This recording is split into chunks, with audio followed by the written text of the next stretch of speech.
नमस्कार, मैं हूं कुमार अनिल। दिल्ली विधानसभा चुनाव परिणाम आने के दूसरे दिन क्या राजनीति चल रही है, क्या चर्चा चल रही है, इसी पर मैं बात करूंगा, खास करके तीन बातों पर, तीन पॉइंट पर। पहला ये कि क्या अरविंद केजरीवाल को जेल भेजने की तैयारी हो रही है।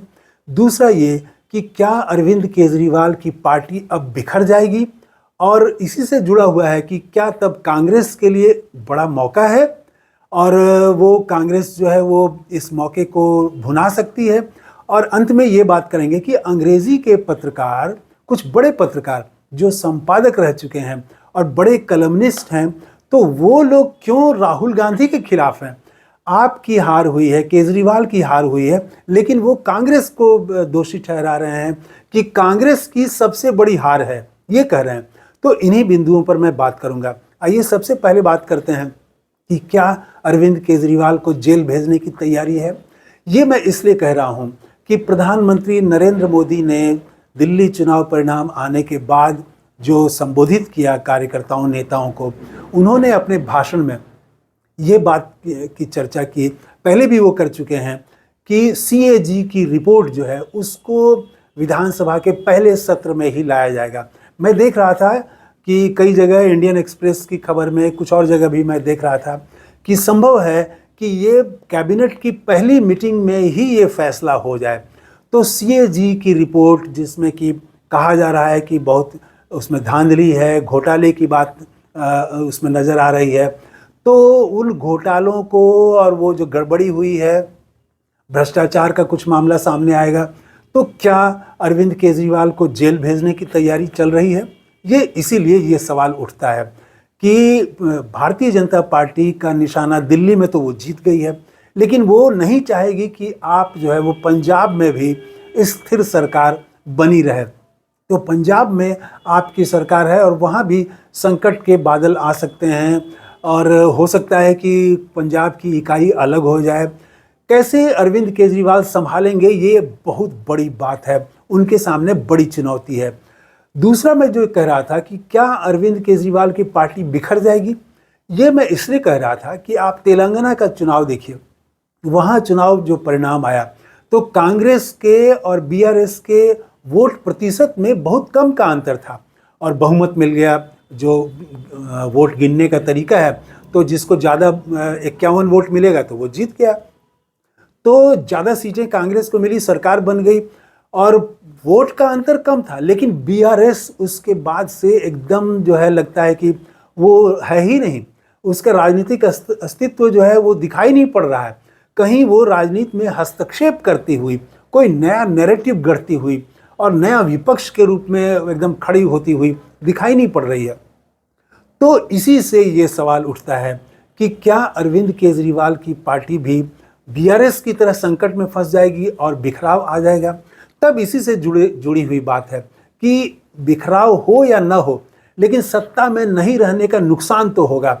एक वर्ग जो है वो भारतीय जनता पार्टी की तरफ जा सकता है, और जो इसका गरीब तबका है वो किधर जाएगा, तो वो फिर कांग्रेस की तरफ लौट सकता है, क्योंकि वो भारतीय जनता पार्टी की तरफ नहीं जाएगा। ये एक संभावना जताई जा रही है, क्योंकि पहले भी वो कांग्रेस के साथ था। लेकिन कांग्रेस के लिए एक चुनौती तब होगी कि वो दिल्ली में जमीन से जुड़े हुए नेताओं को नेतृत्व दे, कमान दे। और जैसे कि जीतू पटवारी मध्य प्रदेश में लड़ते हुए दिखाई पड़ रहे हैं, तो उस तरह से एकदम से जमीन पर जाके कार्यकर्ताओं को संगठित करना, मुद्दे पर संगठित करना, लड़ना, ऐसे नेताओं की खोज करनी पड़ेगी, ऐसे नेताओं को मौका देना पड़ेगा। तो क्या कन्हैया कुमार को लगाएंगे दिल्ली में, कांग्रेस का नेतृत्व लगाएगा, ये सब अभी देखना है। लेकिन कांग्रेस के पास एक अवसर भी हो सकता है, ऐसा कई लोगों का मानना है कि एक तो बिखराव हो गया, बिखराव हो जाएगा तब तो निश्चित रूप से कांग्रेस की तरफ जा सकते हैं, लेकिन वो स्वतः चले जाएंगे, ये मान लेना भी गलती होगी। इसके लिए कांग्रेस को भी दिखाना होगा कि हम गरीबों के लिए लड़ रहे हैं। न सिर्फ राहुल गांधी जो मुद्दे उठा रहे हैं उतने से काम नहीं चलेगा, नीचे डे टू डे की जो राजनीति है, दैनंदिन के जो सवाल हैं गरीबों के, उन सवालों को उठाना पड़ेगा। और तब अंत में हम बात करते हैं कि जो अंग्रेजी पत्रकार हैं वो क्यों इतने नाराज़ हैं। मैं देख रहा था, सत्य हिंदी पर देख रहा था मैं, और वहाँ पर एक बड़े नाम, अब नाम क्या हम लें वहाँ उचित नहीं लगता है, लेकिन उन्होंने जो है वो कहा कि कांग्रेस के लिए ये सबसे बड़ी हार है। तो मैं तो चकित रह गया। फिर मैंने सोचा कि वो कुछ लॉजिक बताएंगे कि कांग्रेस के लिए दिल्ली में ये सबसे बड़ी हार कैसे है, लेकिन फिर वो इसको विस्तृत नहीं करते हैं। फिर वो आम आदमी पार्टी की कमजोरी बताते हैं और भाजपा की जो विशेषता है, जो उसकी ताकत है, उसकी चर्चा करते हैं। तो कांग्रेस पर फिर मैं एक महिला पत्रकार को सुन रहा था, वो भी अंग्रेजी अखबार की कॉलमनिस्ट हैं, बड़े अखबारों में उनके कॉलम छपते हैं। उनका कहना ये था, अब वो भी कांग्रेस को दोषी ठहरा रही हैं कि राहुल गांधी सही से मुद्दों को नहीं पकड़ रहे हैं। अब देखिए कि महाराष्ट्र का मुद्दा उन्होंने उठाया कि वहाँ चुनाव में धांधली हुई, तो उनका सवाल ये था कि कहाँ महाराष्ट्र में सड़क पर लोग उतर गए हैं। तो ये हवा में राहुल गांधी मुद्दे उठा रहे हैं। तो कांग्रेस को घेरने की कोशिश कर रहा है एक वर्ग, मीडिया में एक वर्ग ये बताने की कोशिश कर रहा है कि ये अरविंद केजरीवाल के लिए ये मतदान नहीं था। तो जबकि उन्होंने कहा था कि ये मेरे लिए ये मतदान होगा कि मैंने अगर अच्छा काम किया है तो आप मुझे वोट दीजिए। तो अरविंद केजरीवाल की हार क्यों हुई, उनकी क्या कमजोरी थी, ये बताने के बजाय कांग्रेस की गलती लोग बताने में लगे हुए हैं। तो एक वर्ग इस तरह से काम कर रहा है। तो कुल मिला के एक परिस्थिति तो बदली है।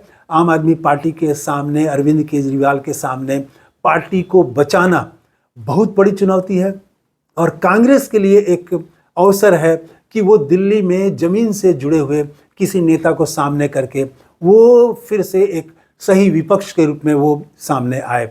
और भारतीय जनता पार्टी की सरकार तो अब बनेगी ही, मुख्यमंत्री कौन होते हैं ये सबकी नज़र है, और भारतीय जनता पार्टी पर भी सबकी नज़र इस बात के लिए भी है कि जो उन्होंने कहा, प्रधानमंत्री ने भी कहा कि जो अच्छे काम पहले से चल रहे थे उसको जारी रखा जाएगा। तो वो किस तरह से जारी रखते हैं, कैसे उसको और आगे बढ़ाते हैं, डबल इंजन की सरकार, तो उसका क्या फ़ायदा दिल्ली को मिलता है, ये सब आगे आने वाले दिनों में दिखेगा। तो इस वीडियो में इतना ही। थैंक यू, धन्यवाद, जय हिंद।